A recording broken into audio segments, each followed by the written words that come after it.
बरेली के नेहरू युवा केंद्र में राष्ट्रवादी मुस्लिम पसमानदा महाज की तरफ से पसमानदा रैली आयोजित की गई, जिसमें कैबिनेट मंत्री धर्मपाल सिंह, राज्य मंत्री दानिश आजाद अंसारी, कैंट विधायक संजीव अग्रवाल, नवाबगंज विधायक डॉक्टर MP आर्य के अलावा राष्ट्रवादी मुस्लिम पसमानदा समाज के राष्ट्रीय अध्यक्ष के आतिफ रशीद और प्रदेश अध्यक्ष मोहम्मद कमर सिद्दीकी समेत तमाम नेता मौजूद रहे। वहीं तमाम जिलों से पहुंचे पसमानदा मुस्लिमों की भीड़ से नेहरू युवा केंद्र का मैदान खचाखच भरा नजर आया। इस दौरान राष्ट्रवादी मुस्लिम पसमानदा समाज के नेताओं ने कहा कि बीजेपी सरकार की नीतियों से आज उनका समाज लाभान्वित हो रहा है, क्योंकि पसमानदा समाज को CM योगी और PM मोदी की तमाम योजनाओं का लाभ मिला है। साथ ही उन्होंने कहा कि अब पसमानदा समाज किसी के फंसाने में आने वाला नहीं है।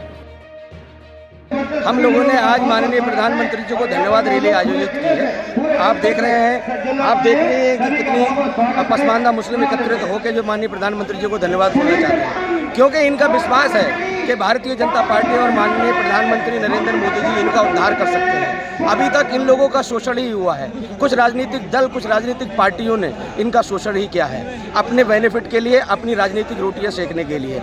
अभी आपने देखा होगा भारतीय जनता पार्टी ने उत्तर प्रदेश में सरकार बनाई, सबसे ज़्यादा अगर किसी को हिस्सेदारी मिली तो वो पसमानदा तबका है, और इसीलिए माननीय प्रधानमंत्री जी ने भी आह्वान किया है, और इस तबके ने माननीय प्रधानमंत्री जी की बात को विश्वास करते हुए हमने एक रैली आयोजित की है, और आप ये जन सलाह देख रहे हैं माननीय प्रधानमंत्री जी के संबंध। आज़ाद हिंदुस्तान के इतिहास में एक ही नेता है जो न तो पूर्वांचल के नेता हैं, न सीमांचल के नेता हैं, न उत्तर प्रदेश के नेता हैं, न बिहार के नेता है, न हिंदुओं के नेता है, न मुसलमानों के नेता है, किसी एक वर्ग विशेष के नहीं, बल्कि सबका साथ, सबका विकास, सबका विश्वास का नारा देने वाले एक नेता भारत माँ की धरती पर अगर किसी ने जन्म लिया है तो उनका नाम है प्रधानमंत्री नरेंद्र मोदी जी। आज ये अल्पसंख्यक समुदाय में पसमानदा वो समुदाय जिनकी आवाज पिछले 70 साल से नहीं बल्कि 800 साल के शासनकाल से दबी हुई थी, कुचली हुई थी, उस 800 साल के दबे हुए, कुचली हुई आवाज को, जो स्वर को सुर देने का कार्य प्रधानमंत्री नरेंद्र मोदी जी ने किया है, तो ये जनता केवल उन प्रधानमंत्री नरेंद्र मोदी जी को धन्यवाद देने के लिए आई है। वहीं पसमानदा समाज से आने वाले योगी सरकार में राज्य मंत्री दानिश आजाद अंसारी ने कहा कि यूपी के मुसलमानों को PM नरेंद्र मोदी और CM योगी आगे ले जा रहे हैं, क्योंकि अब सरकार के सहयोग से मुसलमान का बच्चा भी IAS और IPS बनेगा। आने वाले दिनों में मुस्लिमों की तकदीर बदलने वाली है, लेकिन विरोधी लोग विकास में बाधा बन रहे हैं। उन्होंने कहा कि हैदराबाद के एक भाईजान ने मुसलमानों के लिए आज तक कुछ नहीं किया, जबकि CM योगी और PM मोदी ने पूरी दमदारी से मुसलमानों की आवाज़ उठाई है। मुस्लिम कौम एक बार फिर केंद्र में BJP की सरकार बनाएगी, क्योंकि अब मुस्लिम BJP में हिस्सेदारी ले रहे हैं। राज्य मंत्री दानिश आजाद अंसारी ने आगे कहा कि सूबे में CM योगी और केंद्र में PM मोदी के नेतृत्व में पसमानदा समाज के लोगों को जो योजना का लाभ मिला है, जिससे आज मुस्लिम और पसमानदा समाज का उन पर भरोसा बना है। यही वजह है कि पसमानदा और मुस्लिम समाज आज उनके लिए एकजुट हुआ है।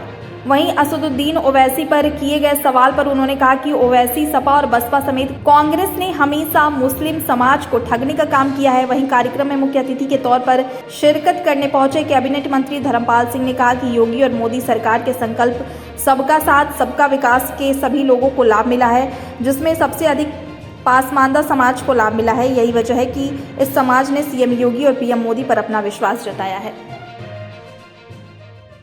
देखिए, जिस तरीके से केंद्र में नरेंद्र मोदी जी और उत्तर प्रदेश में मुख्यमंत्री योगी आदित्यनाथ जी सबका साथ, सबके विकास के नारे को ईमानदारी से धरातल पर चरितार्थ कर रहे हैं, और आज सरकार के प्रयास से ही अल्पसंख्यक समाज, मुस्लिम समाज और ख़ासतौर पर जो पसमानदा समाज है उसको तमाम सरकारी योजनाओं का लाभ बिना भेदभाव के और बिना भ्रष्टाचार के मिल रहा है।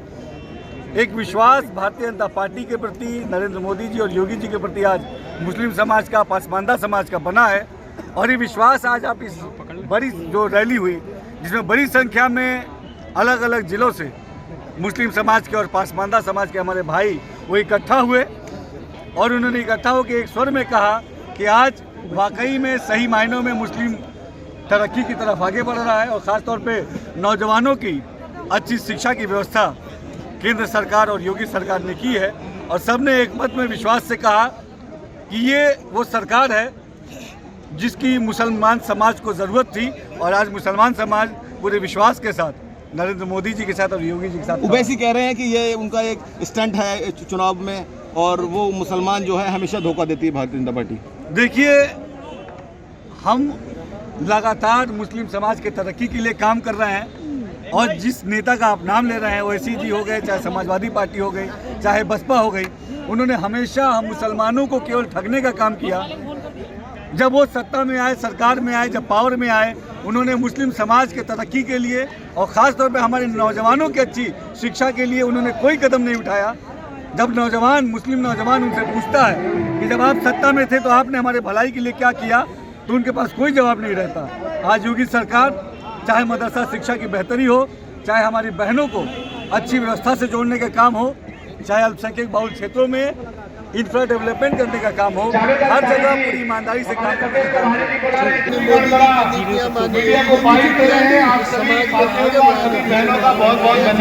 सुविधाएं सभी को एक समान मिलने का काम इस समाज के द्वारा सारा विकास हो, इस सरकार ने प्रयास किया है। उसी प्रयास को बंधकर, उसी प्रयास में विश्वास के साथ आज बड़ी भारी तादाद में, हजारों की संख्या में पसमानदा समाज के लोग यहाँ इकट्ठा आए। मैं उन्हें बधाई देता हूँ।